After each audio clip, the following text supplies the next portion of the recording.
Hello, good afternoon. Welcome to Brookings India. My name is Constantino Xavier. I'm a fellow here in the Foreign Policy and Security Program. Welcome to all to Brookings. Welcome to the speakers for an event which is a mix of a personal and a professional, a mix of an event to remember, celebrate, but also look ahead around a figure which has been key to South Asian studies in the United States, in the South Asia, and to many people who are present here in the form of a mentor and a supporter, Professor Stephen Philip Cohen, who passed away in October and is really someone who's shaped, I think, the lives of many people in these rooms, whether through direct knowledge and interaction or indirectly through his phenomenal work. We have really a variety of speakers who will share a lot about his career. Let me just restrict, my introductory remarks to 5 key points. I think the first one is we're really remembering a scholar, a first-generation scholar in the United States who worked on South Asia and the region as a whole. He had his MA from Chicago in 1959. He was a native to Chicago. He went on to the University of Wisconsin, where he got his PhD in political science and Indian studies in 1967. I was looking at his CV, the last one I had access to when I was his research assistant to Brookings in Washington, D.C., 2012. His last CV version I had access to had listed 15 books, 51 chapters, 54 articles, and 30 monographs and reports.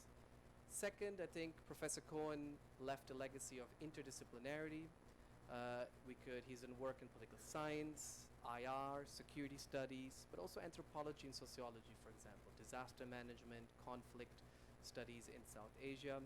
And therefore, if you look at his reading list, I had access, he'd given me once his reading list, which has around 51 pages of works across South Asia. This was his sort of master list of bibliography. You find everything. You find Quincy Wright on the study of war, a classic. You find Professor Muni's Pangs of Proximity on India-Sri Lanka relations. He had this whole theory about paired minority conflict in Sri Lanka, which he adopted, I'm sure also influenced by own work. And Hutton's Caste in India, for example, the importance of tribes in the Northwest Frontier Province. So it was really very comprehensive scholar across disciplines. Third, I think he really embodied the importance of field work and area studies. He lived both in India and Pakistan. I remember stories of being on airplanes manned by Soviet pilots in Ladakh in the 1960s and how they slammed the door on him and saying American, American, and take off to Srinagar. He was also instrumental in working out, I think, a more expanded program with the Ford Foundation here in Delhi in the 1990s. He was also an institution builder. His arms control, disarmament, and international security program at the University of Illinois was very important, I think, to cultivate and create an interdisciplinary debate and among Americans, Pakistanis, Indians on a variety of security issues in South Asia. He was also instrumental to set up the Regional Center for Strategic Studies, for example, in Colombo, Sri Lanka, beyond India and Pakistan. And finally, as a think tanker, if you want, as a senior fellow at the Brookings Institution in Washington, D.C. Professor Cohen was also a practitioner. He served in the State Department's policy planning staff in Washington between 1987-89, a critical period for the U.S. role in Afghanistan, Pakistan, and India. And finally, most importantly, maybe, I think also reflected in the composition of the panel we have here today, he was really a mentor to a variety of people, a colleague to many people, whether in his academic avatar at the university or in his think tank personality at Brookings. He mentored generations of PhD students, research assistants, and a variety of other students and professionals on South Asia. So what we'll do today, and I'll end here, is I'll just, a quick note on the structure, we'll have an opening address by Ambassador Shivshankar Menon, who's a distinguished fellow here at Brookings, India, to speak a bit about the importance of scholar practitioners and also the type of scholarship I think Professor Cohen got us used to. Not the typical political science, quantitative analysis, but I think a bit of the area studies and ethnographer and the importance of that to current and future scholarship. And then we'll have a panel moderated by Dr. Tanvi Madan. I'll introduce the panelists a bit later on. For the time being, let me introduce Ambassador Shivshankar Menon, who's a distinguished fellow, as I mentioned here, Brookings, India. He served as a National Security Advisor to the Prime Minister of India between 2010 and 2014, as Foreign Secretary of India between 2006 and 2009. He served as High Commissioner of India to China, Pakistan, Israel, and Sri Lanka. He's currently also the chairman of the advisory board of the Institute of Chinese Studies and the author of Choices Inside the Making of Indian Foreign Policy, 2016, and A Nehruvian Foreign Policy Today, 2015. Thank you, Menon. Up to you.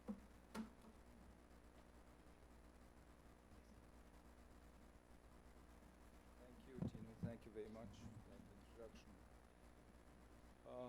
Remembering Stephen Cohen it's sad to believe that he's not there, because he's been with us for so long and sort of guided us in so many ways. And especially for a practitioner like me, Stephen Cohen was the academic that one wanted to talk to. And that is rarer than it should be. Why did one always look forward to seeing Stephen Cohen? For one, he understood both the theory and the practice of government, and their rather tenuous relationship with one another, because he understood the practitioner's dilemmas in making policy, and how governments and institutions like armies are constrained in their policy choices. This is rare, particularly for those whose object of study is something that is often as irrational and therefore irritating to neat and tidy theory, something as I said, as closed as government policy and political processes often are. Stephen, unlike many other scholars who seek refuge in theoretical or methodological purity, was willing to look at reality in the eye, study it, warts and all. And there was always an empirical basis to his conclusions. Stephen never told you what others thought, nor would he be satisfied with the literature review or a mishmash of secondary sources, which is often passed off in strategic studies, at least as scholarship. He always spoke for himself, as an independent observer, as a scholar, making his own judgments. And he was willing to tackle the difficult issues. We, the objects of his research in India and Pakistan, didn't make it easy for him. But despite that, if you look at the studies of the Pakistan Army, for instance, of India, of strategic behavior in the subcontinent, they met a very high standard of objectivity. The proof?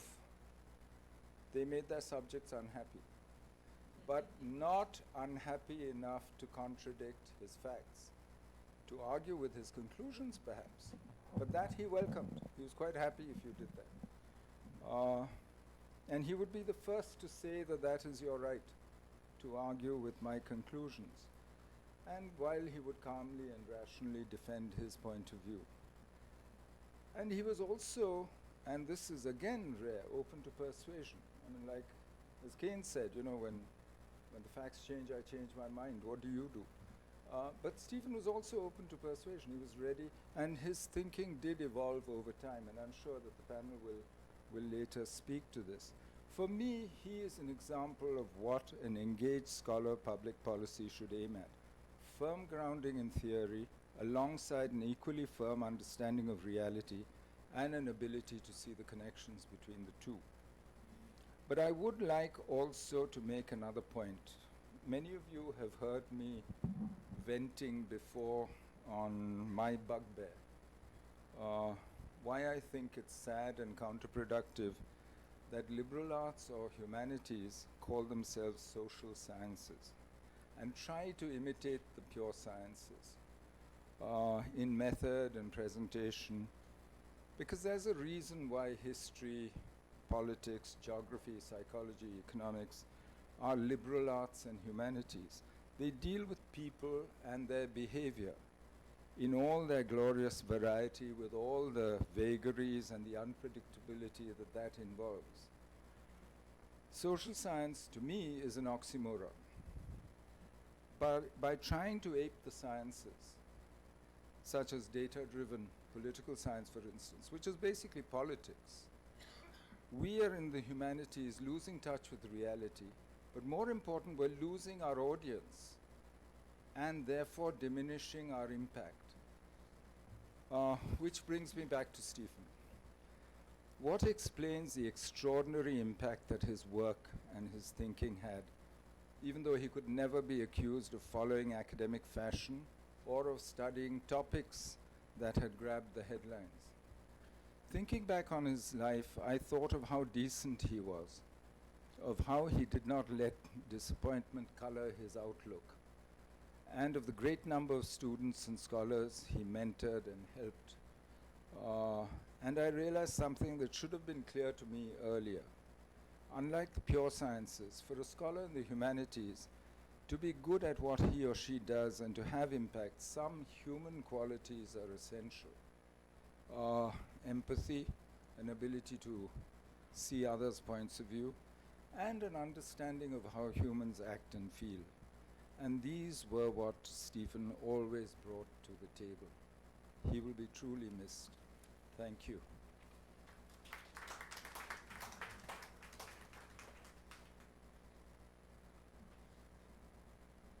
Thank you so much, Ambassador Menon. I think a really nice overview of how we looked at him and how he looked at us in many ways. On that note of the human quality and the family, let me read out from his Stephen Cohen of his CV. This is an April 2012 version of his own CV. It lists under personal his wife, Roberta Cohen, and then children by name in his CV, Edward, Jeffrey, Peter, Benjamin, Tamara, Susan, 6 kids, and then in parentheses, 8 grandchildren. So this shows, I think, someone who in academia also transpired in his CV only this family dimension, but most importantly, I think many of people here in the room met him in his Watergate building, were hosted by him. I'm remembering Professor Kanti Bajpayee's recent piece where he also looks back and mentions, he remembers how he would share his furniture, his books. Many people came out saying that you would meet him and you would always leave with some books under your arm because you'd give them away in the last 10, 20 years. And the food and the various meetings with that larger family which he was part of, and I think the family spirit he transpired and passed on to many of us in his career. So let me now introduce the panel for the ensuing discussion. We have as a moderator Dr. Tanvi Madan, who's the director of the India project at the Brookings Institution in Washington, D.C., a senior fellow in the Project on International Order and Strategy in the Foreign Policy Program. Her work explores Indian foreign policy, focusing in particular on India's relations with China and the United States. Her new publication, coming up very soon, amazing book called Fateful Triangle, How China Shapes U.S.-India Relations During the Cold War, is expected to be released in February, very soon. Then the 4 panelists we have, which I think all of them, Tanvi, you also worked as a research assistant to Professor Cohen, myself included, but I think all other people represent various stages and various dimensions to Steve Cohen's mentorship. We have Dr. Svarna Rajagopalan. She's a founder and managing trustee for the Prajna Trust, based in Chennai, a non-profit organization which undertakes research, public education, and networking on issues related to peace, justice, and security, focus on gender in particular. She's a postdoctoral fellow at Michigan State University, and her research interests include, very long time, but very meaningful because she was also a former student to Professor Steve Cohen, actually a PhD from his program. But her research interests include nationalism and ethnic conflict, state formation, security concerns, and she's also authored books including Peace Accords in the Northeast of India, Journey of a Milestones, and State and Nation in South Asia. And actually in 2006, a Festschrift for Professor Steve Cohen with all except one of his PhD students, I think, with a very nice book, which I also recommend. We have Dr. Anit Mukherjee with us. He's a non-resident fellow at Brookings, India here, and an assistant professor in the South Asia program at the Rajaratnam School of International Studies, Nanyang Technological University in Singapore. He was also a research fellow at the IDSA here in New Delhi. He has authored books like he has authored several books, including most recently and most presently, The Absent Dialogue, Politicians, Bureaucrats, and the Military in India, which is also about to be launched here in Delhi. And Anit, you also worked very closely as a research assistant as a colleague to Steve Cohen at Brookings. We have Professor C. Raja Mohan with us, Director of the Institute of South Asian Studies, National University of Singapore. He was founding director of Carnegie India, taught at the South Asian Studies Center at JNU, from where he has a PhD, and at the Rajaratnam School of International Studies, also Nanyang Technological University in Singapore. He's authored several books, chapters, including Modi's World, Expanding India's Sphere of Influence, and Enhancing India-ASEAN Connectivity. And Dr. Rajamohan also, I think, probably knows Steve from what year? 80s. I remember Steve telling me stories about you working at IDSA with K. Subramaniam, actually, initially. Finally, I don't know if Shekhar Gupta has joined us, not yet. He's here? No, not yet. On his way. But let me introduce him because he is hoped to join us very soon. Founder and editor-in-chief of The Print, previously editor-in-chief of the Indian Express, elected as the president of the Editors Guild of India in 2018, also awarded the Padma Bhushan for his contribution to journalism in India, was conferred the Vienna-based International Press Institute's Award for Outstanding Journalism in the Public Interest 3 times. He's the author of Walk the Talk, Decoding Politicians, and Anticipating India. He also hosted Steve Cohen, I think, in some of the Walk the Talks most recently. Tanvi, may I invite the whole panel then to join and have the panel discussion. A round of applause, please, for the panel.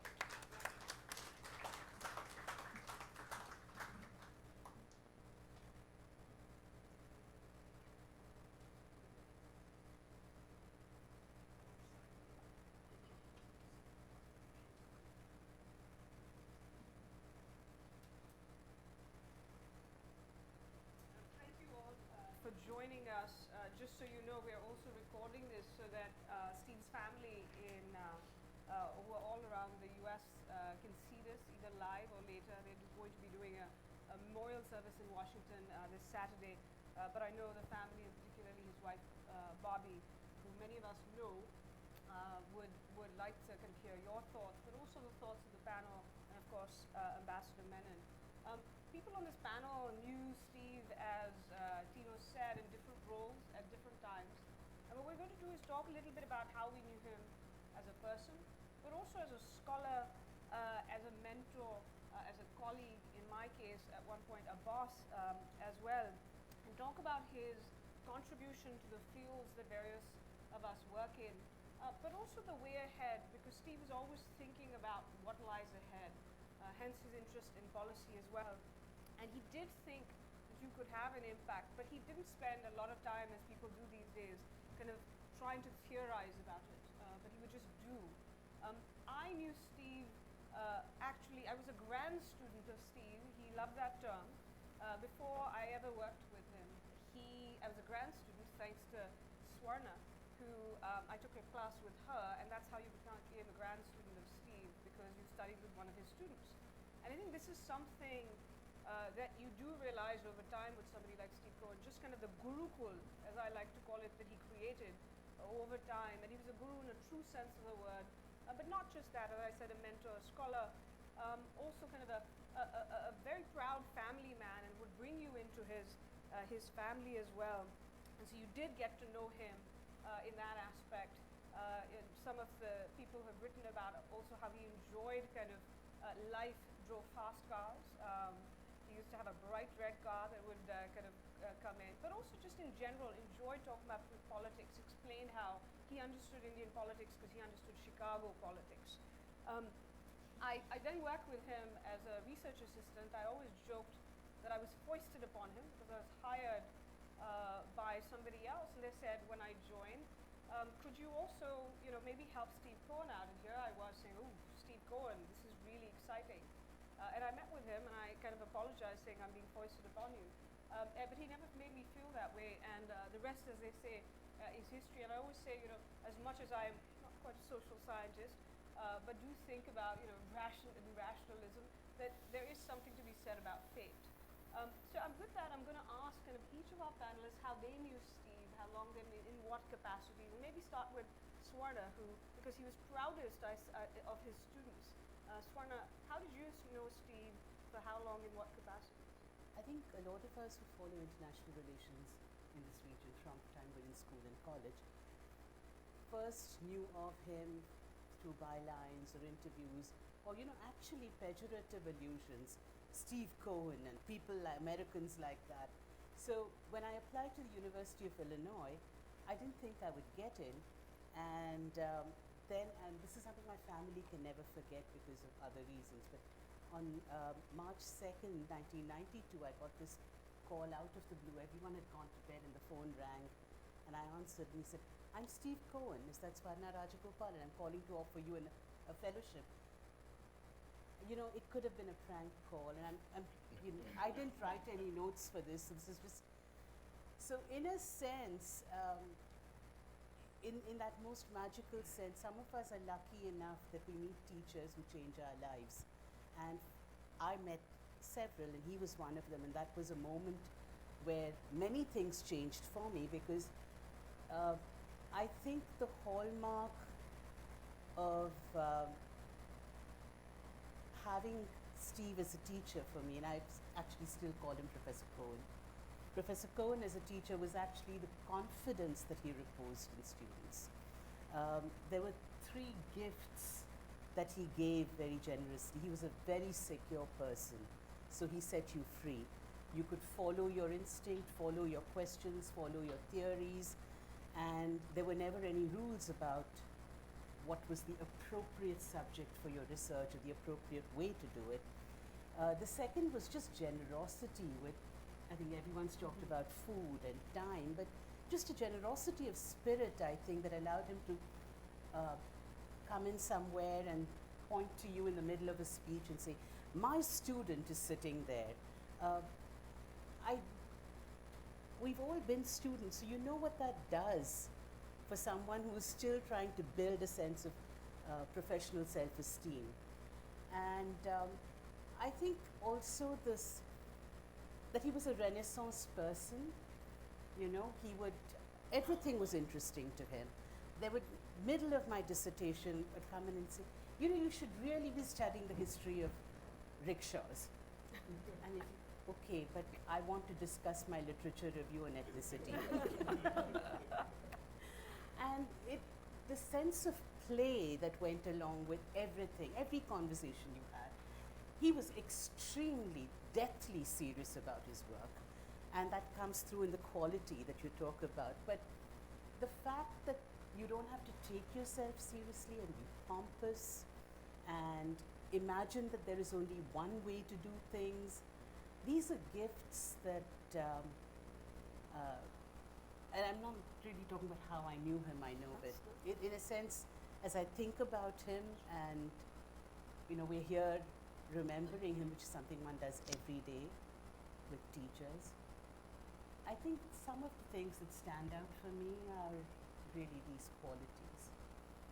And I really do think people think of him in various ways, and I always think of him because half my bookshelf at work is thanks to Steve. As Dino said, everybody went into his office and came out with a book. In my case, the ones that stand out are the original set of China-India white papers that he got from back in the 60s, but also Mao's Little Red Book that he had kind of an early edition of.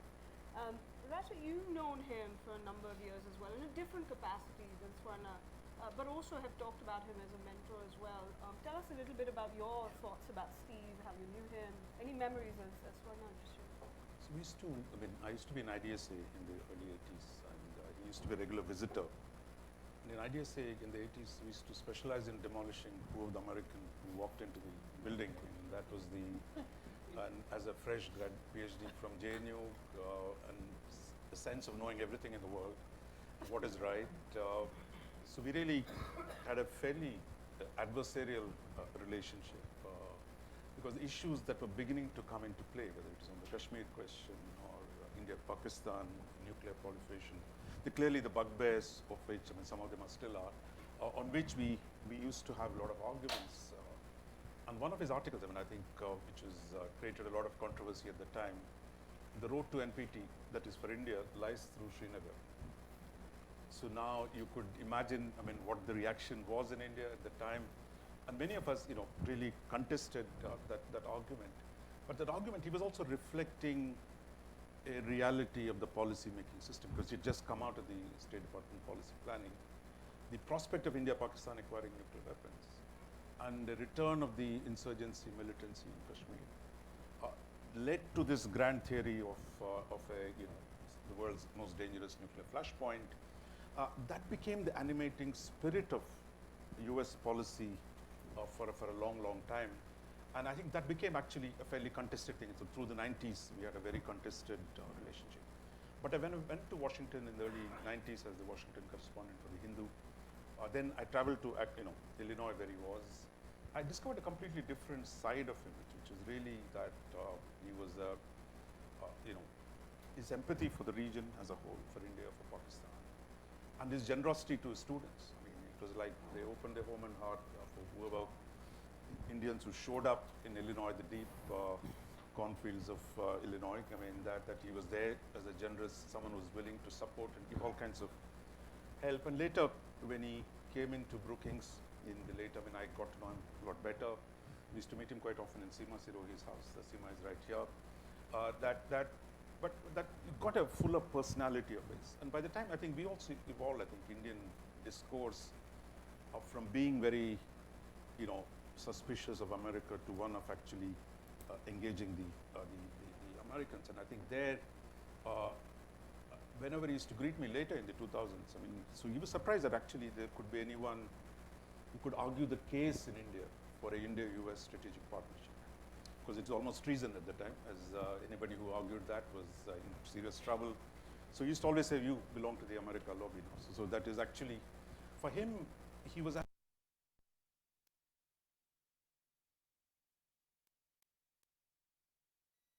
how the US dealt with India.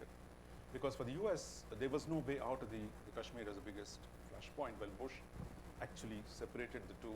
And in India, an unaligned India would never deal with the US. So that was the prevailing dogma in Delhi, if you say. And I think that we broke through that in 2005. He was very happy that Indians were learning to play Washington. He was also surprised that the Indians were willing to now to argue this in a more easy way. But I would think with one quality I'll remember forever is this humor, an irreverent humor. There was one of his first India-US defense dialogues in 89 or 90, 90, beginning of 90, just after the Gulf War. We were in Washington, an interesting Indian team, and Richard Haas, who was then the senior director for the Gulf, was making the presentation about the New World Order to the South Asians, Indians who just came. So Steve, at the end of the speech, would ask, in a very mocking tone, he asked, Richard Haas, can you tell me what the New World Order is? Can you define it for me? Of course, Richard said, look, if I tell you, I'll have to kill you. And later, of course, he hired Steve back into Washington. So I think that's also something for us Indians. I think we took ourselves too seriously. There was no sense of humor. That the political correctness, the seriousness, and lack of any sense of irony or of, you can do these things easily. It doesn't have to be absolute, some kind of a definitive, fundamental, ideological purity in the way you deal with outsiders. And I think that is great contribution. I would think is really to make Indians a little more relaxed, understand how the US works, and tell the Americans how to see through the prickliness of the Indian elite. I think a lot has changed, some of it remains. So I think I would say that was a great And along with his humor, he'd use it also to be a really good translator for an American audience. And I remember I worked with him on his Idea of Pakistan book, and one of the themes he talks about is the dominance of Punjabis in the Pakistani establishments. He had to explain Punjabis, and I'm Punjabi. How do you explain it to an American audience what Punjabis are like? And he decided the best way to describe it is Punjabis are a mixture of Texans and New Yorkers. And people immediately understood this. Anit, and we welcome Shekhar Gupta, who's also here. Shekhar, we're talking about how each of us knew Steve and how he kind of, on a personal level, kind of how he touched our lives and those of others. And Anit, I'll go to you and then Shekhar. I know you partly because you were Steve's student, but also worked with him. Tell us a little bit more about your experience as somebody who came in, former military guy who came into Washington and decided he wanted to be a PhD student. So I'm going to tell two tales about Steve. First is about the way he changed my life. I was still in the army. I was applying to grad schools in the US mostly. I didn't know about anything I wanted to do with my life. I had no clarity about why I wanted to go in for study. All I know is I was fighting my father, who was in the Air Force, and was saying, you're an army guy, you're leaving the army, why are you leaving the army? That basically proves that the army is full of pongos who don't have brains, right? So I was fighting my father, trying to get out and establishing myself, and somehow my statement of purpose in CV reached Steve's email, right? And he saw the statement of purpose I'd written for grad school, and unknown to me, without being prompted, he wrote a statement of support to Johns Hopkins Science, which thereafter gave me a half tuition scholarship that allowed me to attend the school, right? And I didn't know that. He never told that to me. I found out later because I was in the admissions team at Johns Hopkins, and then I found out this backstory, right? And it's to the greatness of the man that he never ever told this to me, even though we worked so closely, right? And so that was like the way he changed my life. And among the sad part I have is I could never physically hand over my book, which owes a lot to him, right? Which builds on his work, which is inspired by his work. I was his RA, I was a student, so that is a big sad story. But the other story I had was about why do we call him Steve?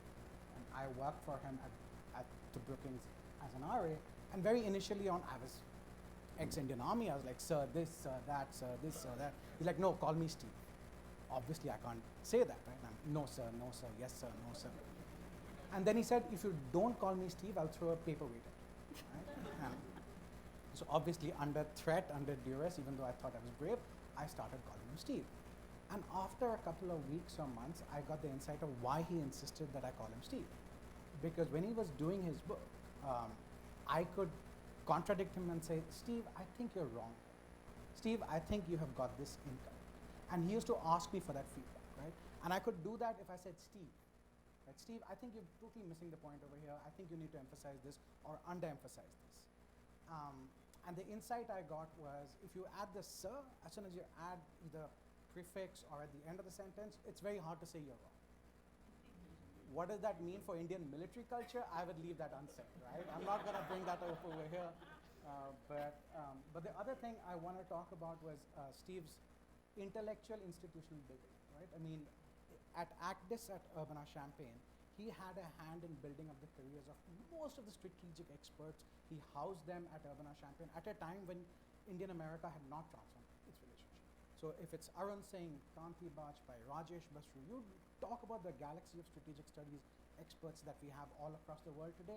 At some point of time, some of them, Amit Gupta, at some point of time, they had the Steve Cohen ACDIS Urbana-Champaign connection. And what he did at a time when Indian-American ties was not good was create a community of scholars who got to know each other, create a community of scholars who got to know both countries and actually said, listen, they are not evil or we can work together. And I think the payoff came in 2005 and afterwards when Indian-America started to transform its ties, you had a community of intellectuals who knew both sides and were kind of acquainted with. And so the ACDIS connection, the Urbana-Champaign connection is a great story. It's a great story about his intellectual contribution and his institutional contribution. And so as other countries think about engaging India, I say, look at that model, right? Create conditions where you can enable scholars, analysts, practitioners in both countries to live, work together and understand each other. And that would create a conditions for engagement. Can I add a one-sentence footnote to the ACDIS point before? I think you were also at ACDIS at some point, but not exactly there, but you were visiting. I'll talk about that. Yeah. The is actually that it was, you talk about strategic studies and you think you're talking about this India-Pakistan nuke thing only, but ACDIS also had people writing on hydropolitics, on disasters, on all kinds of security issues other than the usual. Shekhar, I know you, I first met you through Steve when you came in to see him. And he was kind of a relationship builder, was never he's very generous with kind of people, didn't keep his contact list very close. But you knew him in a very different aspect than some of us who kind of knew him as people who were either looking at students or RAs. Tell us how you knew Steve and your thoughts and memories of him. Well, first of all, Steve's great strength was that he could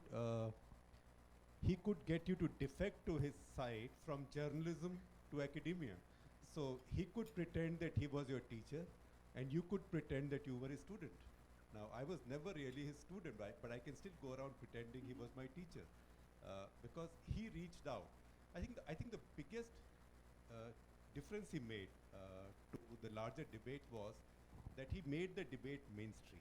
And how did he do that? He did that by reaching out to journalists and bridging the gap between strategic academia and journalism. So you got people like us who usually would go to an academic for a quote, right?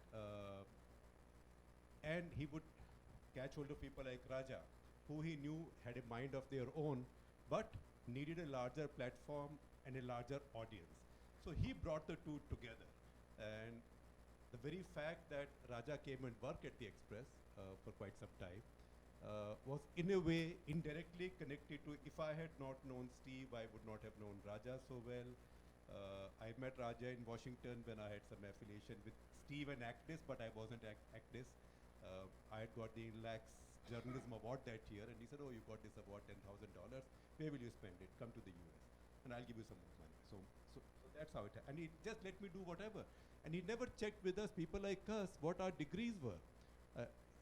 He never bothered about the fact that I don't have a master's degree. It's just that every now and then he would pull my leg by calling me Dr. Gupta, right? And said, Dr. Gupta, where is your thesis? And yet, anytime I signed a recommendation to him, particularly if it was one of our reporters, he'd immediately accept them. And after a while, I said, Steve, I'm not signing anymore because you accept them and they don't come back. I think Sunil Das Gupta was the last. And after that, I threatened him. I said, if I sign any more and you don't make them come back, they can't be lost to Indian journalism. But so those were the very special qualities. I think he was the first one who bridged this gap. The other thing that we don't acknowledge sufficiently is how he bridged the gap between Indians and Pakistanis. Because Indians, Pakistanis worked in the same places, they didn't change. None of them became a jholawala. See, unlike the usual track tube where people gifted each other video cassettes or tapes or some stuff, not secret, but of Sufi music or Indian classical music, etc., to say that everything is fine. What is called as the Mombatti or candlelight gang. He let you be an Indian, he let you be a Pakistani. And that allowed a debate to build. And that allowed people-to-people contacts to build. So someone like Parvez Hoodbhoy, forget Indian academia, larger Indian public debate would never have known who Parvez Hoodbhoy is or Parvez Iqbal Chima. These are people, and among younger people, Ejaz Haider, for example, these are all people who worked around Steve, and he introduced them to Indian debate just as he introduced us to the Pakistani debate. And Raja, you and now, you are much younger people, right? I mean, when I said, I'm not pointing out at you and only at Raja because Raja is my vintage, right? And I don't have Steve's gift to sort of level with, I run a very young newsroom, but Steve had a very special gift there. And everything about Steve was some of the same irreverence. I do remember once I was in Washington and he came to pick me up and he said, so Dr. Gupta, here is my Ford. So I said, Ford? It was a Toyota Camry. So I said, Steve, it's a Toyota Camry. Yeah, I bought it from Ford money.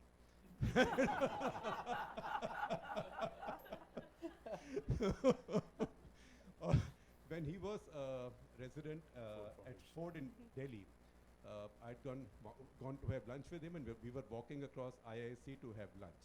And we saw Jagmohan inside. Obviously, Jagmohan was reading his books as he used to do in the library, and his guards were standing outside. And Steve's designation then at Ford was scholar in residence. So Steve said, hey, Dr. Gupta, scholar in residence, target in residence. So he could do stuff like that, but he was a very serious scholar. Also, remember, he started out being a Pakistan scholar. He started out being seen as a Pakistan scholar. When I take you back to the 80s, nobody thought of him as an India scholar. There was much greater, enormously greater suspicion of American academia in India than in Pakistan, because Pakistan establishment quoted American academics. He was invited for a meal every time he was in Pakistan by Ziaul Haq himself, who banned his book. And when he asked him, why did you ban my book if you like me so much? He said, your book is too good for people of Pakistan to read. People of Pakistan are not mature enough. So he asked him what the problem was, and Steve later said that I figured what the problem was. There was a line somewhere where he said that Pakistan has the finest army in the world that never won a war, because they think they won 65, right? So it took a long time for the Indian establishment, etc., and even for us younger journalists at that point, I'm taking you back to mid-80s, to level with Steve, because I remember he was at our home once for dinner, and we had called a few people, some of whom you know, some of whom are still the leading lights of sort of liberal India, liberal left India, who usually ride the Congress bandwagon because left can't give them much. Left's gravy train has no gravy on it, so they ride the Congress. And one of them walked into my home, at my tiny, tiny home in Saket, and turned around and said, "Ye to CIA agent hai. You've called a CIA agent, how can I come for dinner to your home?" So this was that period of suspicion. Also because he had written about Indian military, Pakistan military, how did he get access there? How does he get access there? Does he get gifts from the Pakistanis? All that stuff would go on. So I think he built quite a cadre, and he knew one art that I have not seen any American academic possess to that degree. That is to reach out to the journalistic community. So he turned more scholars into journalists and more of you scholars into public debaters than I think all the other American strategic scholars put together. And that's why his influence transcends so many generations. And I think that was key because he always, this idea that you had to kind of go out, it wasn't scholarship, wasn't an ivory tower. And he wanted to keep contemporary. So not only would he be on your TV screens on any given number of channels, but he also, at a time when there was still a lot of resistance among scholars, he joined Twitter under a kind of Abu Cohen. And actually really enjoyed it. And there were lots of people who still would say, you know, this is kind of not serious enough. But he said that is how new people are going to debate. And he would kind of join it. And if you wanted to jump in. Shekhar's point, Sarji, I had actually got a slide prepared on Steve's intellectual contribution, and so I did a Google Scholar count of his hits, and I have taken the liberty to actually put it out there. In part because I think you're right to a partial extent, Shekhar, which is Steve was identified as an American, as a CIA agent, but if you see his first real book, his thesis was on he the wasn't identified as a CIA agent. sorry, identified as in thought of. He was like imagined of, and I want to talk about this because I think his thesis was on the Indian Army, and that's a very good historical book, the Indian Army, which he wrote, and that was his thesis. But after that, 72 onwards, when America was thought of as the evil one with Kissinger's thing, he was basically denied a visa to come and work. And so from 71 to 77, until the Janata government years, he had to go to Japan, and he explained it in his book, right? He said he felt really sad because the first time he came to India was 63 to 65. And he had amazing access at that point of time. He lived in the outhouse of B.P. Moran. Right, yes. In the mid-60s, he came to India and he had amazing access. He could go to army cantonments, he could meet everybody, and he has actually got those interview notes, which are a gold mine, right? So he interviewed B.M. Kaul, he interviewed Krishna Menon, and they're like really good interview sources. And India was really open then. 70s, it closed up, and I think we lost a generation of American scholars working on India at that point of time. Then they started opening up again. In Pakistan, his book was a book. So he went to Pakistan on a tourist visa. Ziaul Haq heard him give a press conference, invited him home impromptu for dinner, and he said, "I love your book on the Indian Army. Do one on the Pakistan." So Steve wrote the book on the Pakistan Army. Zia promptly banned it, which is he did him a favor, and he said, "I'm doing you a favor. It would be read if I ban it," and he promptly banned it. So that's where Bollywood gets the idea from. Create some controversy, threaten to ban it, it'll sell a lot. But I think this story tells you a lot, right? Can I just add something? See, 62, 63 in some ways was a very short-lived golden period of Indo-US strategic relations. 63 is when US Army had a 2-star Major General sitting in Delhi, running a mission in Delhi. Because after the war against China, Nehru had reached out to Kennedy, and then obviously Kennedy died and Nehru died and all that stuff happened. But 62-3 was an aberration. So even the scholars who came in 62-3 and wrote about India, but then viewed with great suspicion by Mrs. Gandhi and her people. So people like Cleo Rose, Myron Weiner, all of them suffered because of this, and all of them were denied visas for a very long time. So some managed it. So if I could end that story, sorry, on that count, arming without aiming, right, 2013. Not too many people know this, but Steve Cohen came and spent 10 days in Delhi after getting clearances from the Indian embassy to come and engage with the Indian military and defense establishment. And I was there at IDSA at that point of time. He was waiting at the USI guest house for 10 days saying, Abhi phone call aayega, abhi phone call aayega. And he did not get a phone call. Because the MOD and the services did not want to engage Steve Cohen on his book. Why I tell this story? Because I think this sort of attitude of ours, which is prevalent across establishment of not engaging scholars, is self-defeating.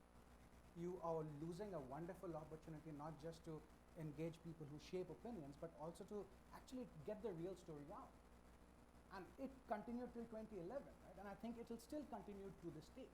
And so I would make a fervent plea that, look, I mean, and here's where I get into my bugbear, which is not just about scholarly access, but there's a mountain of declassifying job that needs to be done, which cannot be done, which stifles the growth of strategic studies in this country. And you might think that's a really simple bureaucratic procedure. It's a very simple bureaucratic job which nobody does. There is no official whose job it is to do it. And so if you have to really honor Steve Cohen or K. Subramaniam or Arun Singh, who's still alive, obviously, but or people who are interested in the growth of strategic studies, let's start doing it. Because, and I'll end with this on this topic and then we can move on, because I don't want this to be a monologue. Among the things that he said in his book was, studying India toughened you up. By comparison, the rest of the world was easy. Which I think is a great way to do it. It's great training though. But I do want to ask kind of Raja and Swarna about this, because despite all these issues, he really did in many ways change kind of what we think of as South Asian studies and strategic studies, and maybe kind of talk a little bit about that kind of scholarship. Sunil Dasgupta, who was one of his former students and his research assistant, wrote a piece Among the for reporters I lost to. That's right. Also a former reporter. It wrote about, despite Steve turning away from political science for the reasons Ambassador Menon said, nonetheless his contributions to political science. But for both of you, talking about kind of the fields you work in now, could you talk a little bit about how Steve changed that field that you're in? I would say, just a word about the suspicion. I think the tragedy was deeper.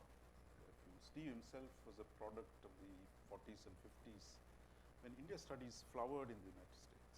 Almost every major university, every Ivy League university had a fairly flourishing India studies department, expansive engagement between the academic institutions. In fact, the ISIS, the Indian School of International Studies, had a lot of American professors teaching. You had actually a fairly robust relationship. I think the breakdown of the relationship in 60s, India's turn towards more populist, a word that is back in fashion, and I would say xenophobic direction, which is of distrusting outsiders. We shut our doors. It's not just to the Americans, to everyone. So barring our Soviet and the East European friends, nobody came here by the 70s and the 80s. So I think Steve's contribution was to persist in that context, to keep up the studies. But I think it had tragic consequences as well. There are two levels. I think. One, because we drove away so many of scholars who were working on India by denying visas. China studies was just opening up. China was, as they say, is a closed economy, a closed country with an open mind, that they were open the doors for the Americans. So the dramatic shift and the advantage of doing Chinese studies, while the harshness and the difficulty of doing India studies are really set us in the two directions that you see happening in the 1970s. But the second part of it, while Steve persisted, I think his focus shifted more and more to the security studies, because the only guys who were interested in paying for South Asian studies, the guys were the nuclear wallas. DTRA, you name it, I mean, every single fund. Only guys who were interested in India and Pakistan. Because economy, there was nothing. There's no other social engagement. It is the danger of a nuclear war. So I think in a way, Steve's worked quite a bit of it in the 90s, looking at the four crises between India and Pakistan, looking at the Kashmir question, looking at promoting a dialogue across between India and Pakistan. I think it also had begun to limit his own possibilities because there's no funding for anything else. India was still not open. And that led to, I think, a number of consequences. I mean, I would say one of limiting South Asian studies to India-Pakistan, of limiting Indian studies to the nuclear question, to the limiting the possibilities of imagining both the subcontinent in an economic sense, the natural flows that exist still in the subcontinent. So I think we got tied down to that. And it's only after 2005 where the economic growth opens a whole new door. The political cooperation in the largest sense opens up a lot of place. But I think Steve, who was a product of the 50s in the US, was, I think, constrained severely, like most of his cohort was in the 80s until well into the 90s and even later, where the access to the Indian system was limited. So I would say his persistence, therefore, was critical. But today, I think, as we look ahead, the important thing is to see that we need to think of our own security, our own relationship with the US in a much broader sense than the limited manner in which we framed. Because as we said, as we discussed earlier, I met Steve actually on the evening of July 18, 2005, and the nuclear deal was signed in the afternoon. Steve was quite surprised, in fact, I'm going to tell a story. Brookings Strobe had convened a meeting of the South Asia Wallas and the nuclear Wallas. I said, look, he wrote a brilliant 800-word op-ed after that, saying how bad the deal was, why the deal won't work. It's the best critique of the deal, and being a good journalist, you could produce in 800 words. I think the entire community in Washington was disappointed, surprised by what could happen. That, I think, is an important thing. See, the US was changing. The people who came to US-India relations were not prepared for the change internally, nor were they prepared to accept, look, India was changing and that India could do things it did not do before. It is that fundamental change that has taken place. And I think our security studies, or larger, will have to be informed by, one, how India itself is changing. There shouldn't be any doubts about that these days. And how India's relationship with the rest of the world is changing. And the US. For example, all of us have been involved in India-US relations. We constructed around Indo-Pacific, trade. But those premises are under great shaky ground in Washington today. That is, if you don't understand the US as an entity, because after all these years, there's no US studies in this country.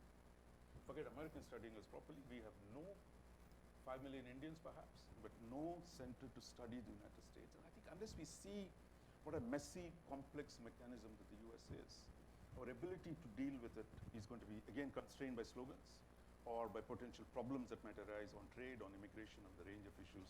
But Steve would have said, look, keep an open mind, persist and engage with societies that are beginning to change. I want to go back to something that Ambassador Menon said. He talked about humanities. And I think one of the hallmarks of Professor Cohen's scholarship was actually that he was a historian at heart. I think his earlier degrees were in history. His first publication, that list of publications is sort of a one-track mind list.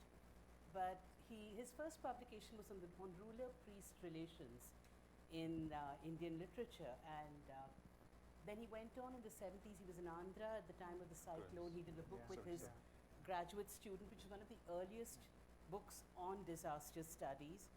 And then later on, when we came in, and I was part of the security technology arms control workshop he did in 1993. There were a series of them that happened annually for a while after that.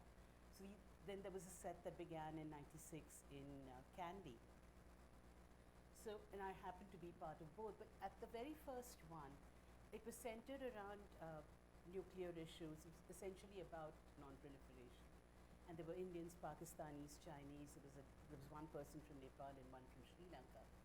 And in the evening, there would entirely accidentally be a group of women that got together in one of the rooms. We would chat, sing, share.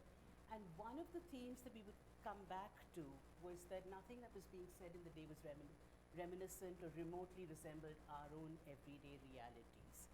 And for those of us who were already feminists and were thinking about these questions, this was the beginning of trying to relate our politics to this completely, what remains really a masculine field.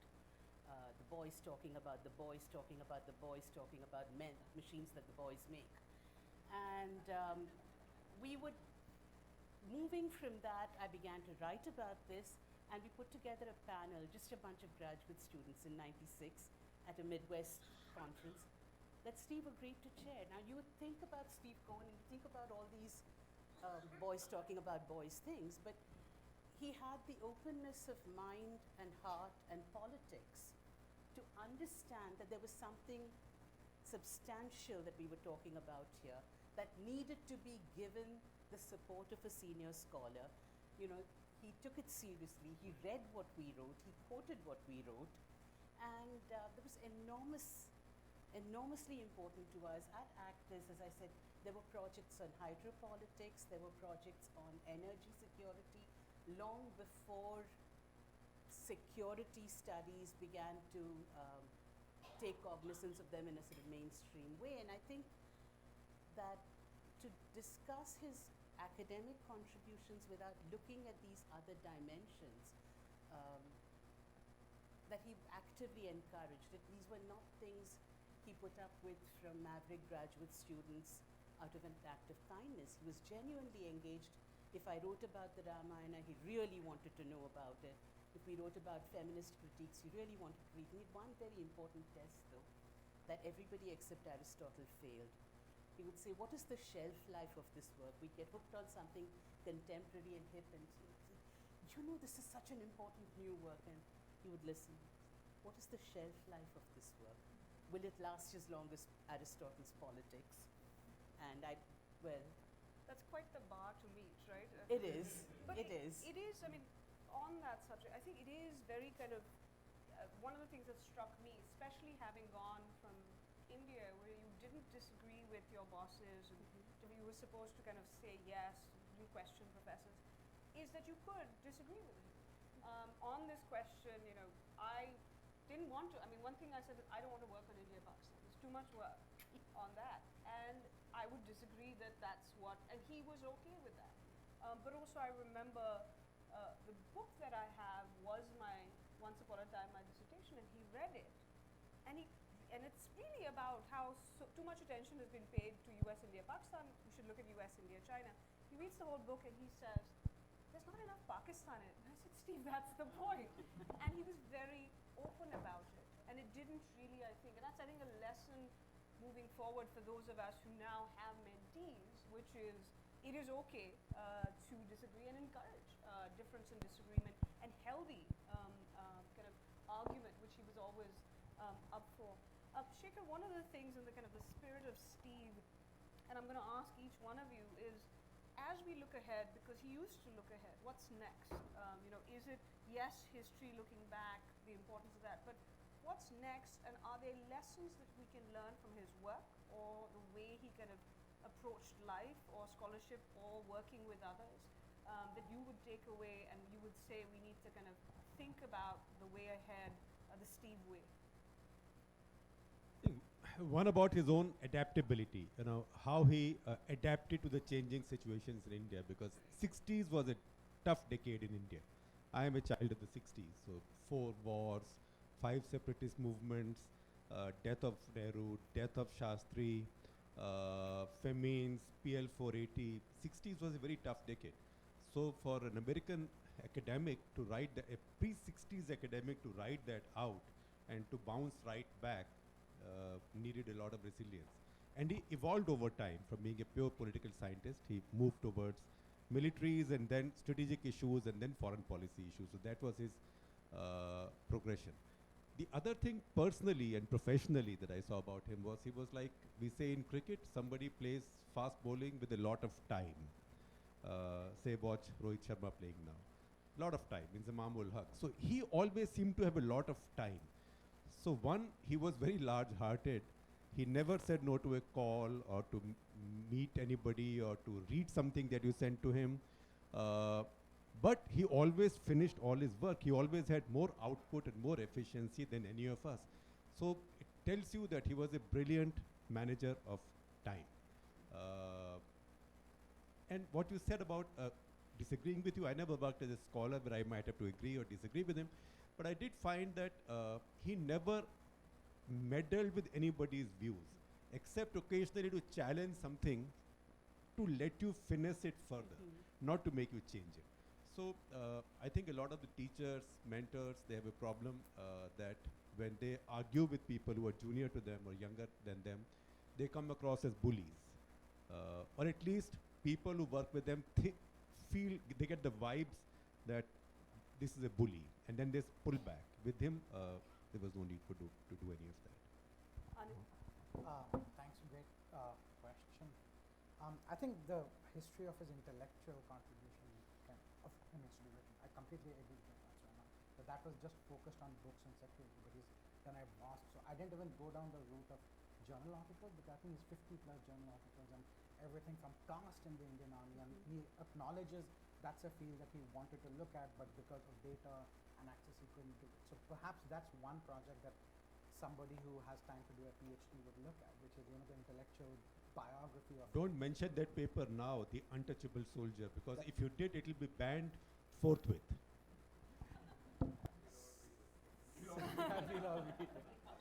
So I think, I think it's an interesting story to ask about Steve and even K. Subramanian, right? I mean, both of them are like people who engaged with each other from the mid-60s onwards, differed with each other on a variety of issues, but kept a respectful disagreement. So I think we could, and the third thing I would say is where to move ahead is, I think Steve Cohen played such an important role in some ways the intellectual engagement between the US and India, right? Creating the enabling conditions for that through ActBiz, through his workshops, through his students, through his mentorship of us. I think that's something that needs to be built on, whether you think of a Steve Cohen lectureship series based out of somewhere, or a chair, or a K. Subramanian chair, which is actually building on people to look deeper into his work, because his work is actually goes down deep in its history, right?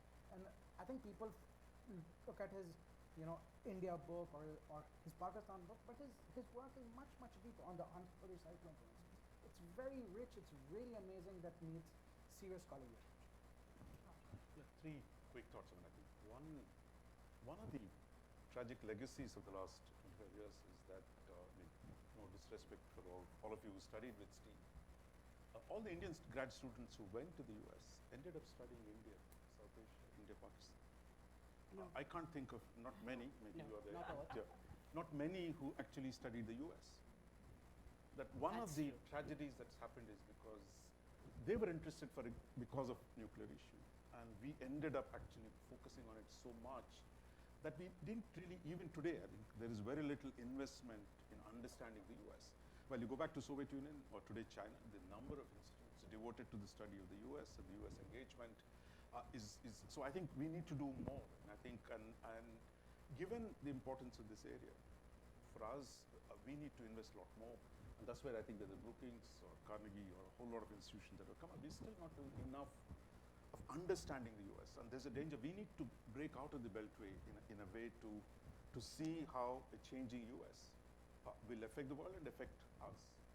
The second is that Steve's work, if you take away the nuclear stuff, the crisis studies that he did, was also about, deep historical work. As you said, there is one of Subhash Bose I ran into because he studied the Indian Army, the INA and the Subhash Bose, what Subhash Bose's role was. So I think we need to bring our history into the study of our foreign policy, our possibilities.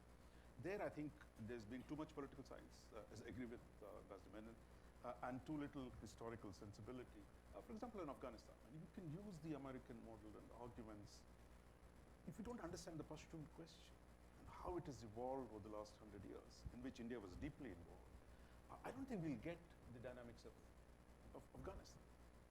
If you're looking at a critical issue in South Asia, that the centrality of history in understanding this is critical. And finally, partition. We've pretended all these days to study India-Pakistan as two states like Germany and France. And there are problems, nuclear weapons, 3 wars, 4.5, communal riots with nuclear weapons, whatever they are, or whatever was called, Steve called it communal riots with tanks. But I think the legacy of partition, the bitter legacy of partition endures. And if we don't come to terms with it, and I think that's where some of the work Steve has done, we need to delve deeper back in how the bitter legacies of partition continue to haunt us today, current debates, in what we're doing today. We've overcome some, not all of them, in the resolution of the India-Bangladesh boundary dispute. That is just one of them. A whole host of problems that were left by dividing what was a single space into fragments, and the problems that it has left, that we as South Asians, Indians, I think we need to work with Pakistanis, Bangladeshis to look at this collectively. And I would say Steve's empathy for subcontinent, we won't be able to, we can only way of commemorating it is actually to go back to the basics, the formation of modern South Asia, and not just as Indians, that we must do in any case, but also Indians, Pakistanis, Bangladeshis, and Sri Lankans. I think that will produce new ways of thinking about our region, which would be a definitive contribution to Steve's legacy. Thank you. Professor Muni is here, and I met him first when I traveled to be the rapporteur at the inauguration of the Regional Center for Strategic Studies. And Professor Cohen's engagement with projects like that were actually beyond the whole confidence building India-Pakistan. The idea that there must be collaborative projects that need not even involve India and Pakistan, could be Bangladesh, Nepal, Bangladesh, Maldives, Burma, whatever. I think the fact that projects like that, initiatives like that, have somehow become unfashionable says something about the times that we have come to live in since the late 80s and early 90s, when I think there were a lot of creative ideas around the region. But thinking about Professor Cohen in the last few months, as we knew he was not well, I think the thing that stands out for me again and again is really his role as a teacher, and I use that in the simplest way possible. And I've reflected that I think great teachers teach you how to live, and great teachers grow people. We talk about banyan trees not allowing anything else to grow, but if you think of Professor Muni, Professor Cohen, and I'm not saying this because you're here, Professor Muni, but these are people whose students remember them over a lifetime. And now that we're talking about things to do to remember Professor Cohen and to continue or build on his legacy, more and more it seems to me we should be taking this field which is esoteric. It's sort of, you have to be a part of the Delhi gang, you have to be a guy, you have to be no, I'm sorry, I say this over and over because I'm a Bombay kid. The first time I got a job and came to CPR and I went to Sapru House Library, someone sat at the table next to me and said, "Where did you come from?" And assumed I'd come from JNU, and I said, "I'm from Bombay University." "How did you get a job at CPR?" Now, really, 30 years later, we are still there. Hemant is here. He worked with me a few years ago, and he now works in Delhi. He came to Delhi as a PRS, as a LAMP fellow. But this journey for an Indian kid to come from even other Indian metros into a circle where you talk about these questions, it's just really difficult. And it shouldn't be, nor should the conversations be happening in Delhi. I mean, really, what do you know? What do you know? What do you know about what insecurity means to somebody living in a coastal area dependent on fishing, 10 minutes away from the Kudankulam reactor, in an area that's being dried up because there's no water? What do you know about insecurity in a way that is meaningful for the people of this country? Unless you have this conversation happening in other places and other people coming in to join you here, it's going to be a dry, dying, makes me happy to be in this AC room kind of subject. And so what, for me, as I think about this, I'm thinking, what can I do to take this conversation and plant it, nurture it, grow it in other places? Because, that's where the rest of India lives, the rest of the region lives, really. And, to build these, it is easier to talk from Chennai to Colombo and Chennai sometimes even to Islamabad or Karachi than it is to reach somebody here. So then if that's the way the connections can grow, so be it. Singapore is closer to Chennai than Delhi is. Professor Suryanarayanan likes to point that out at every seminar. So that would be what I would, that's sort of where my heart is going. I mean, it's not in another lecture, another book, another project. I think my kind of two lessons are related to that. I think one is there's this quote in a John le Carre novel, the desk is a dangerous place from which to view the world. And I think Steve's kind of dedication to picking up with family, some of his kids were born in India, at a time when it didn't even have all the accoutrements that we have today, and go and continue to learn, do field research, the importance of research when everybody's churning out blogs every second, everybody has an opinion. Steve didn't write only opinion pieces, but he did research and wrote analysis that has that shelf life. If you go into policymakers in the US, including young foreign service officers who've never been to, the two books they have on their shelves are the India book, India Emerging Power, and the Idea of Pakistan book. Because that's kind of the base, they remain those kind of books. So that's the kind of work I think we should aspire to, which is there is value for that research and for going and spending time on the ground, talking to people, learning. I think the second is collegiality. I think all of us remember Steve Cohen so fondly, not just because he was a good scholar and he had impact, because I think you can say that about a number of people, even though it's not so widespread. He was just a really good human being. I think in some version, every kind of obituary or memory that I've heard of him has some version of the word generosity. And I think that as all of us think about our contributions, the contributions we'd like to make, is not just to be good scholars or important kind of in terms of having policy impact, but to really kind of, what are you going to leave in terms of a legacy of what people say about you and not just about your work. With that, I want to turn to the audience. If you have thoughts about Steve and would like to kind of express them, if you have questions for our panelists, please identify yourselves, not just for the audience here, but for those of us, for those of our audience, particularly Steve's family who will be watching later. I'll start with you, sir. Do we have a mic? Well, greetings. My name is Ambassador Vishnu Prakash. I did not know that I'll have to turn to Steve to understand who my Punjabi wife is. I've been married to her for 40 years, but it's a beautiful explanation. Somebody with half Texan and half New Yorker. Thank you. Clearly, Steve was a tall academic. He studied South Asia, Pakistan, India when it was not very fashionable. We have all read him, we have all admired his thought process. And all of you have described it beautifully. Now, some of it, you've almost made him seem to be perfect, godlike. I was just wondering whether those of you who have been associated with him, have had the good fortune of being associated with him, did disagree with some aspects of his approach towards South Asia and India in particular, or was there anything that at all colored his vision on South Asia? Thank you. Yeah, we'll take a few more and then please. I actually came here today to share a little bit about my personal experience with Steve. The year was 1998, 99. I'm Admiral Chopra, by the way. And India had gone nuclear, and I was supposed to go to the United States for a course at Newport at the Naval War College. And everybody started sulking with everybody else. The courses were cancelled.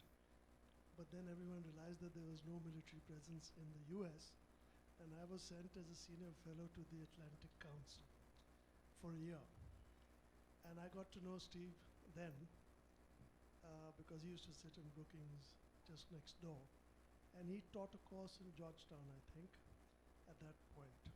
And there were not very many people in the US who could who were there to put across the primary question in the US: why did we go nuclear? So I was the point man to go and explain this to whoever cared to listen. And I must say that he listened.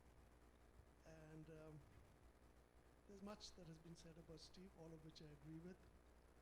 But you know, there is some merit in what the question the ambassador just asked.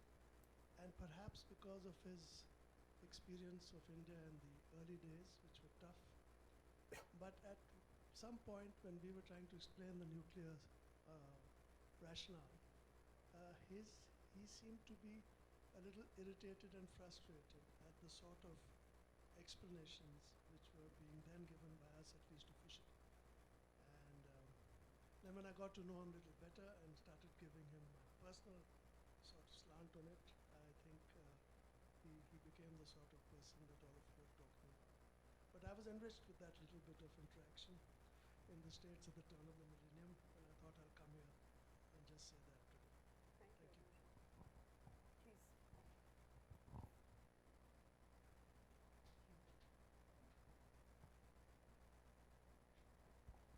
My name is K.S. Subramanian. I'm not a student of foreign policy, but I work mostly in the home ministry. I worked and wrote a lot about internal politics in India. What I want to know about Steve is whether he had a chance to look at the new book by Parag Datta. It's called The Future is Asia. Looks like an extraordinarily... Parag Khanna. Parag Khanna. Parag Khanna. I think the book is very, very interesting and important, and it gives a lot of importance to China's the Belt and Road project, which he thinks is a fundamental contribution to world development. How would Steve have looked at something like this book? So maybe I'll turn back to the. I'll go to the panel, and then maybe we turn to another round, perhaps. Shekhar, do you want to? Were there things that you thought Steve got either wrong, or did you disagree with? Did he have blinders on about particular subjects like that? Blinders because he always kept an open mind and he was not afraid to change his mind. So that was the big thing. But obviously, everybody suffers from clientitis.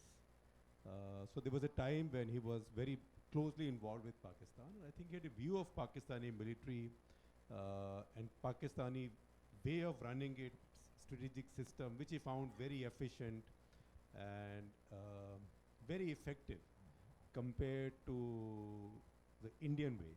And like most Americans who come to India, particularly, and it's beginning to get just as bad right now, one thing, the big hazard of coming to India for an American scholar, diplomat, etc., is that every Indian they meet start lecturing them. Because every Indian they meet starts with the presumption that you are an idiot who's come from America, and I know something and I've known it for 5,000 years, right? So these conversations begin there. So, I mean, I think that's how India-Richard Nixon relationship was ruined when he came and met Morarji Desai in early 60s, right? And I think Morarji Desai started by saying, I believe you drink whiskey. And the rest of it was why whiskey drinking is bad. And, you know, it's something we've known. So I think Steve was able to handle that, at least in his interactions. This sort of Indian, I say this in a sort of caste-neutral way. I am a Brahmin by deed. But, you know, this sort of Indian Brahminical superciliousness, which throws a lot of people. They are polite, they don't say it, but they leave your room hitting you. And that was and is exactly the opposite of what you get in Pakistan. Because Pakistan, you go sit in front, they let you lecture them, right? They don't take any of this seriously, but they let you lecture them. Sir, I think I might have spent more time in Pakistan than you. And you are not an American, right? So you have to ask Americans. So they will not let you and we lecture them, don't worry. So that is something that he had learned to handle. I think there was a period when we got to know him first, when he had that inclination towards the Pakistan. Everybody found sort of, everybody loves in the West, everybody loves a military establishment because it's efficient. Your stuff gets done like this, right?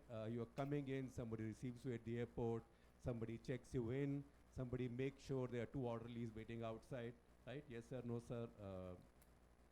You get gifts. So there was, I think, a period like that, but it changed as India changed.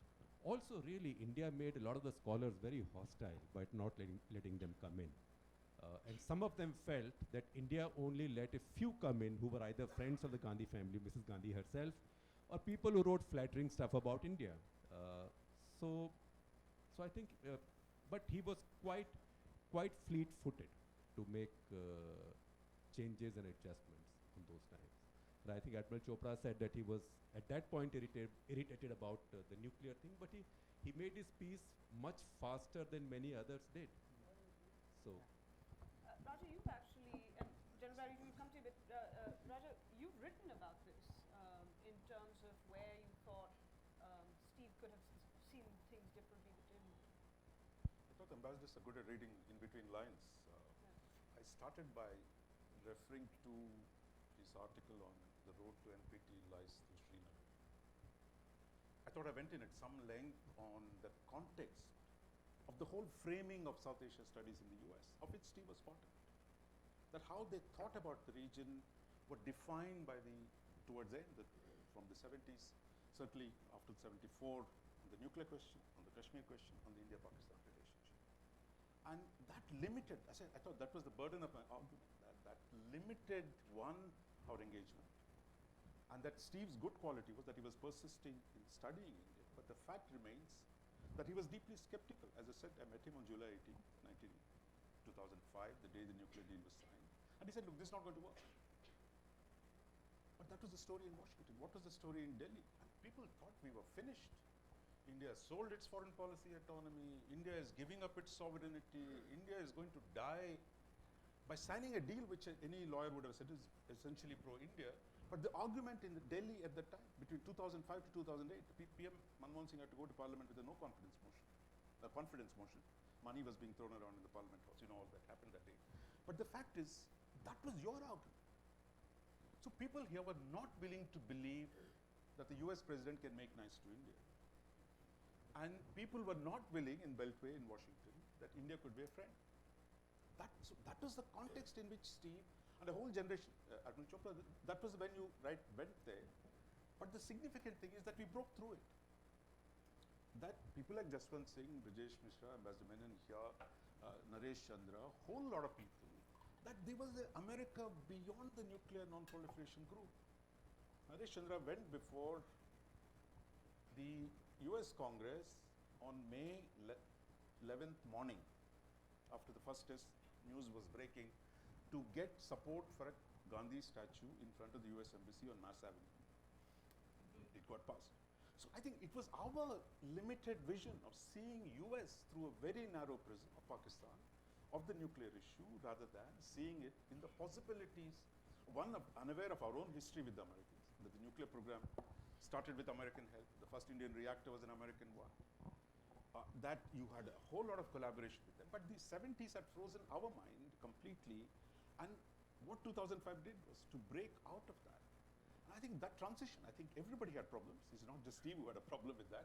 Everybody in Delhi had a problem with that. When Ambassador Menon can privately tell you how much he had to do getting the deal to IAEA, getting through the 123 agreement. I mean, what were open and shut cases became, you wouldn't have done it with any other country. If Russians were the ones who gave you the deal, assuming they got it through the world, nobody would have asked a question. But people were asking questions in India because it was the Americans. And the fact was, that was the resistance you had to cut through. And I think that's where I kept saying, main conclusion, we got to go beyond the current and to see the larger play that exists between India and the US. And that's why we need to invest more in the US. We need to think about them in a much more interesting way, given Trump and the consequences that he's bringing to us. So, I mean, I'll give you two examples as well, and then Shekhar, if you want to add, and Usman Anand. The two examples, I don't know where this came from. The two examples I would give is, Steve, for example, had this idea of India practicing strategic restraint. And for those of us, particularly those of us who ended up being a wave of scholars who went into the archives and looked at decisions, particularly on the use of force, we disagreed on that. Now, some of that was because we had access in a way to decision-making where people were thinking options they had considered that his generation did not, and even the generation after him did not. So I think that's one place where I think, because of the time he had been looking at it, where some of that was, now you'd think especially that he had very much lived through 71, that he would not have thought that. But that was very much a narrative. And I think he did, particularly looking at, for example, military budgets, etc., and perhaps talking to a lot of military officers, that he did have that. I think the second, and it's related to kind of this question of the future of Asia. I think this was not just Steve, but reflective of the time he was working in the mid-2000s till the mid-2000s. Any work on India was about India-Pakistan relations in Washington or on nuclear weapons. And to people like me, who the other thing is, there wasn't really very much new to say about either subject. It wasn't even looking at the security studies. It was frustrating because, for me, I was interested in China and thought about Asia in its old sense in terms of all of Asia, and India being part of it. India wasn't even considered part of Asia as Washington conceptualized it. I think the strength of Steve is that even though people like me disagreed, that there was that not just the banyan tree where he allowed people to go, that you could disagree, and you didn't necessarily change his mind. Sometimes you did, sometimes you didn't. But it was okay. He wasn't one of those people who, just because he had a view that those who he mentored or helped in their careers had to follow that line of thought, which happens all the time. And so he was not perfect. I think he's the first one to say. I think our IT department at Brookings would complain about how he loved Macs and refused to kind of come on board the Windows kind of those kind of things. He wasn't perfect. He could be quite grumpy about it. So he was not, I think he would have resisted the idea that he was at all godlike. But I do think the reason, I think it is because he was open-minded, and that's something I think all of us can learn from, and also realize we help create these narratives that I think we get stuck in, and so we have to constantly refresh by going and learning, because as you go more senior in your careers, the temptation to sit at the desk kind of grows, and so you don't refresh memories. Anit, did you also Quickly, I would go back to, and I think there is something to that, right? He spent the time growing up in India. He didn't spend as much time after that. I think that's reflected in his arming aiming book, which is at times a little factually incorrect, but that's also a problem of access. But he was really open-minded otherwise, right? And I think it's very hard to critique his scholarship. The main thing, we are prisoners of our context. Nobody can rise above the context.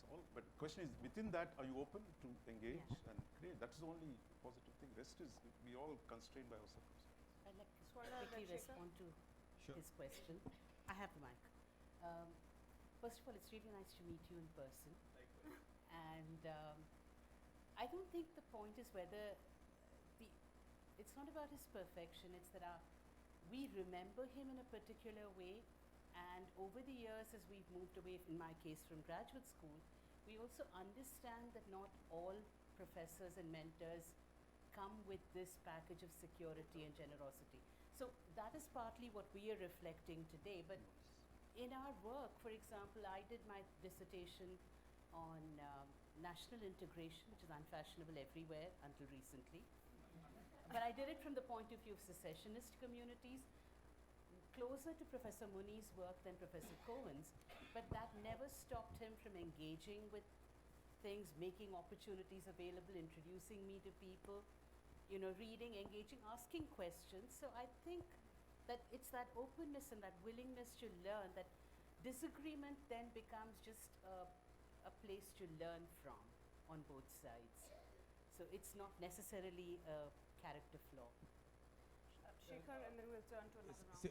Since we talked about context, we tend to forget that 73 to 93 generally was a 2-decade epoch of Pakistanitis among American academia, particularly strategic academia. 73 to I take 93 as the cutoff year because that's when the Soviets are going, in the sense that that's when the Mujahideen take over Afghanistan, because then that interest was lost. Then it came back later. So 20 years, and in those 20 years, India was not accessible because India was very wary of America.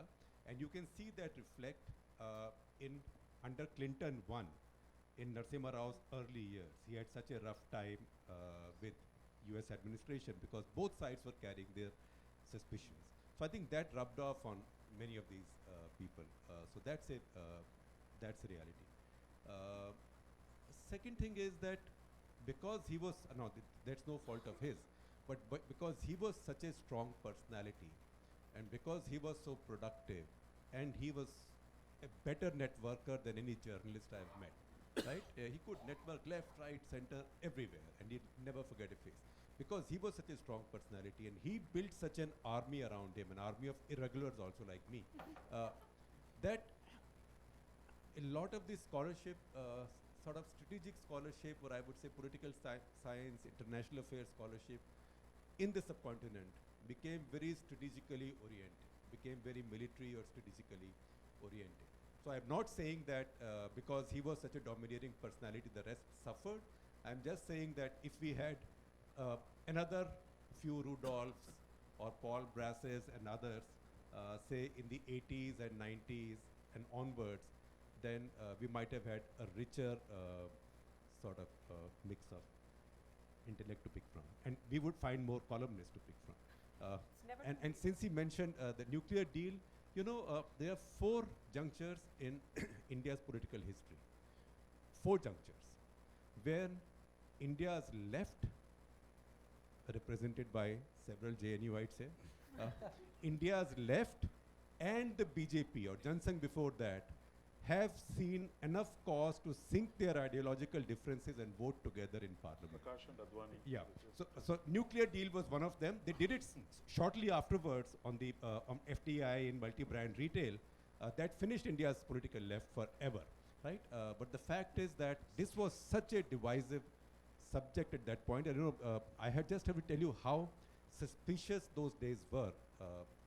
This is when CTBT was going on. And we published an article from Steve Cohen in the Indian Express. I was fairly new as the editor of Indian Express then. We published an article from Steve Cohen and one from Crepon, saying how it was good for India to sign CTBT. So when the second article came out from Steve, suddenly one day my door opened and somebody stormed in.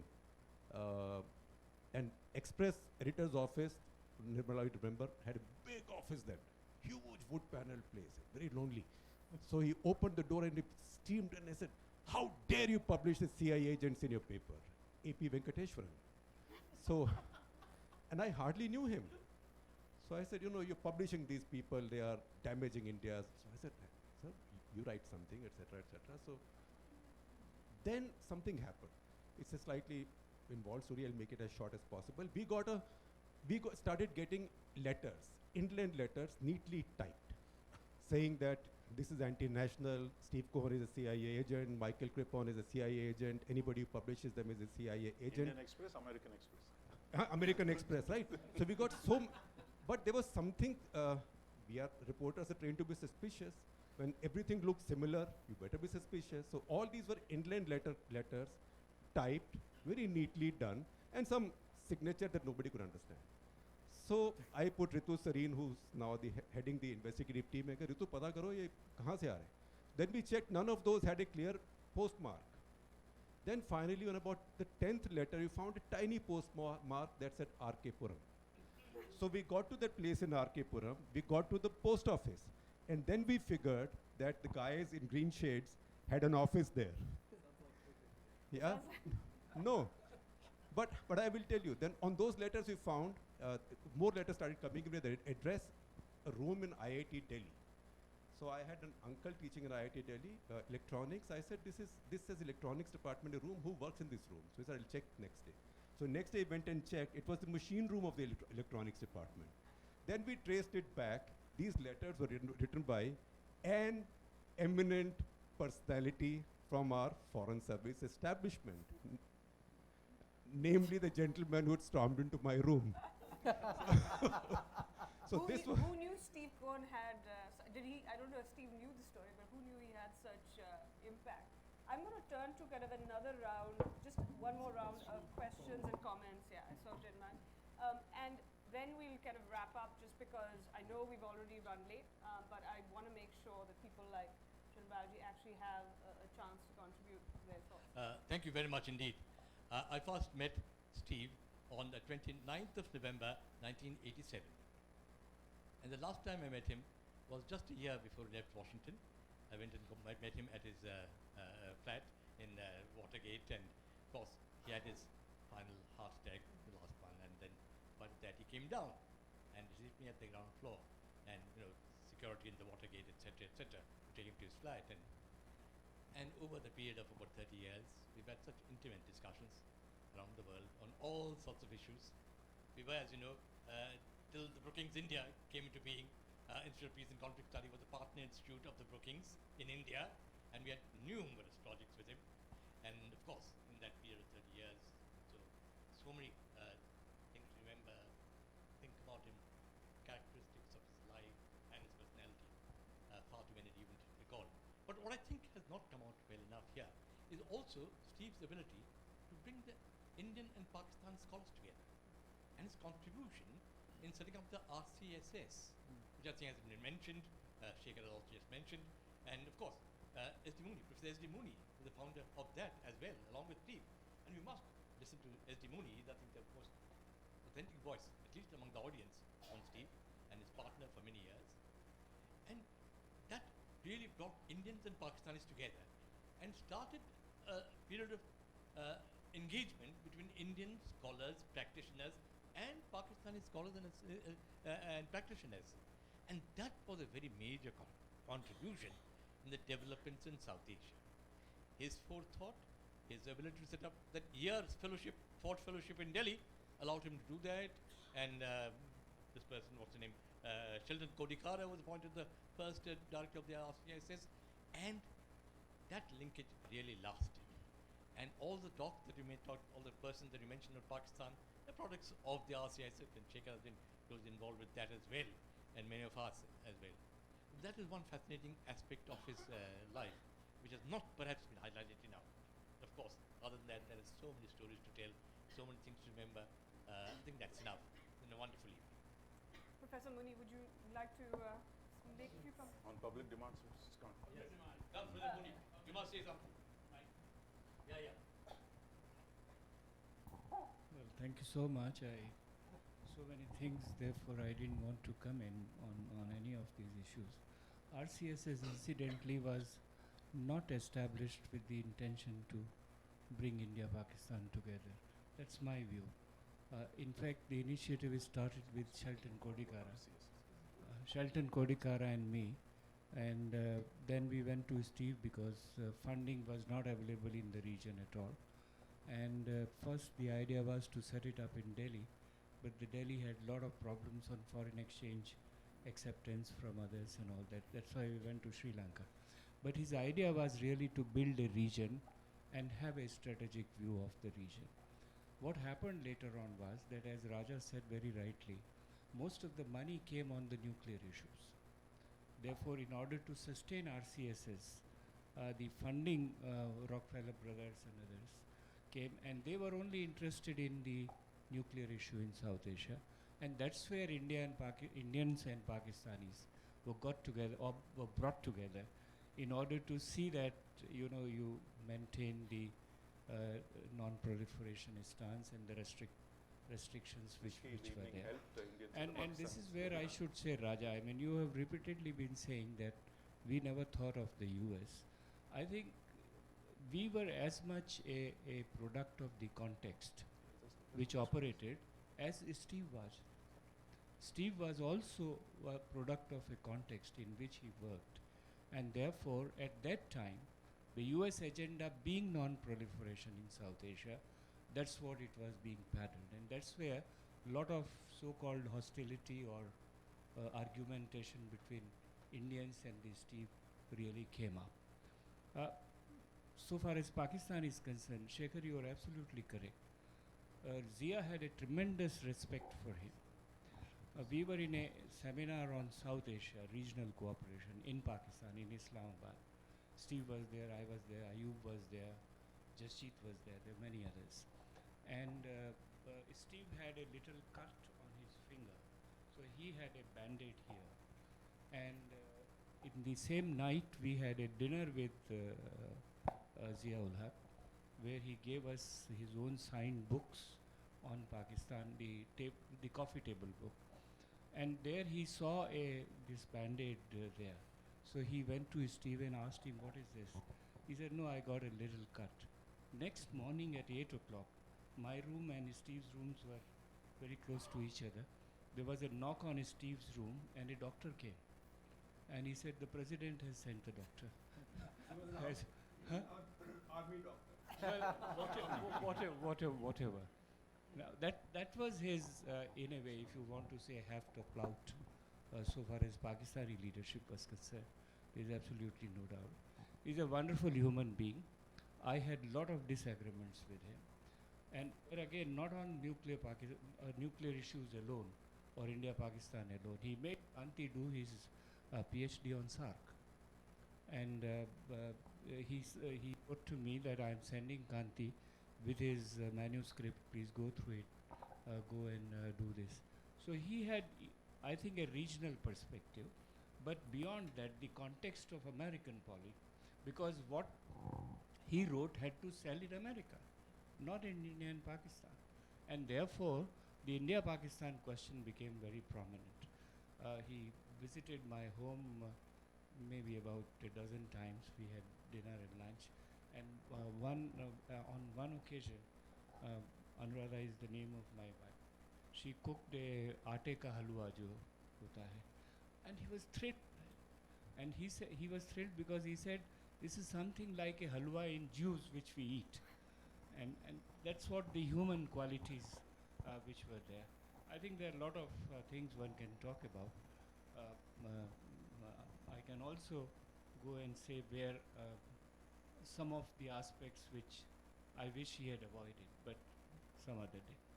Well, I can't let this close without mentioning this. Steve's great line, I think his greatest line ever was that one day, I predict that one day an American will meet an Indian, probably, who will not start out by saying, you have no idea. Right? But he said, it is impossible that an American will meet a Pakistani who will not start out by saying, I will never lie to you. This is what has happened. Yeah. Shakti?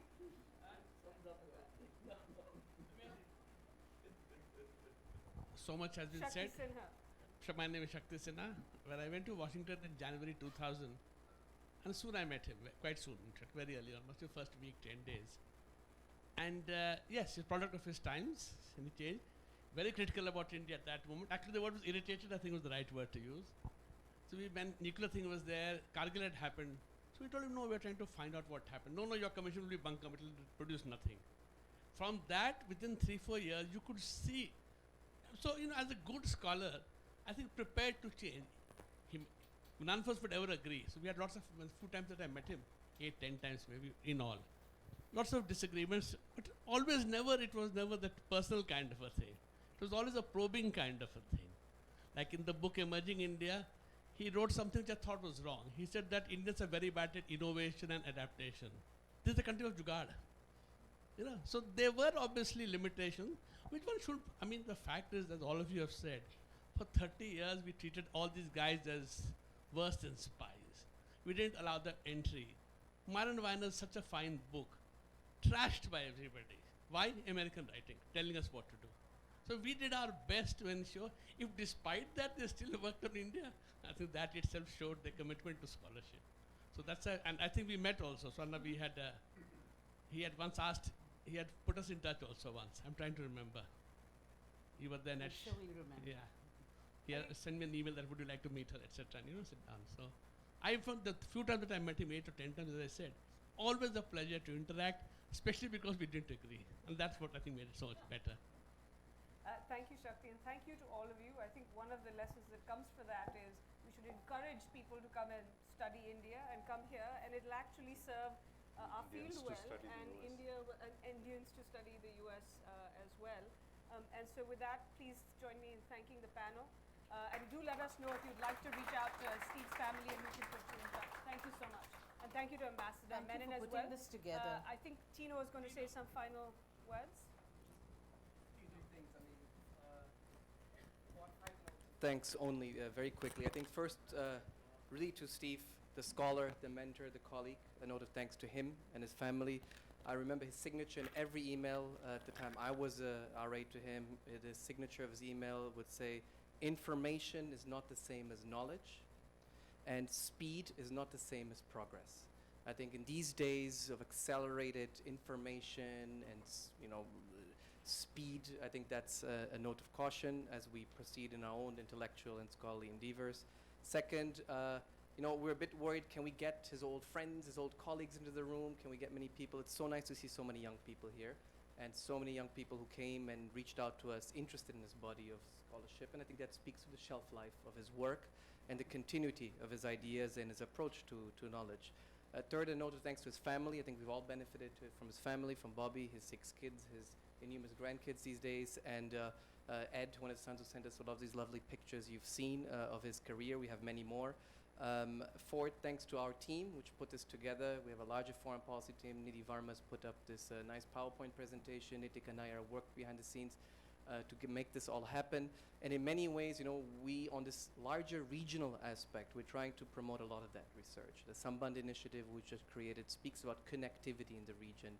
I remember Steve telling me always, if only India and Pakistan had not partitioned, this would have been the greatest country in the world. And I would be like, I don't care about Pakistan. I would look at Nepal, Sri Lanka, but I get his idea. There was an idea about the subcontinental connectivity, civilizational continuity, economic connectivity, flows of people and ideas across this region, which I think now has come in many ways to translate his vision into practice.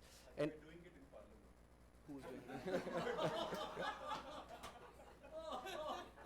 And final note, thanks to the wonderful panelists, particularly to Dr. Swarna Rajagopalan, flew in especially from Chennai for this event. So please join me in a round of applause to all the panelists. Thank you.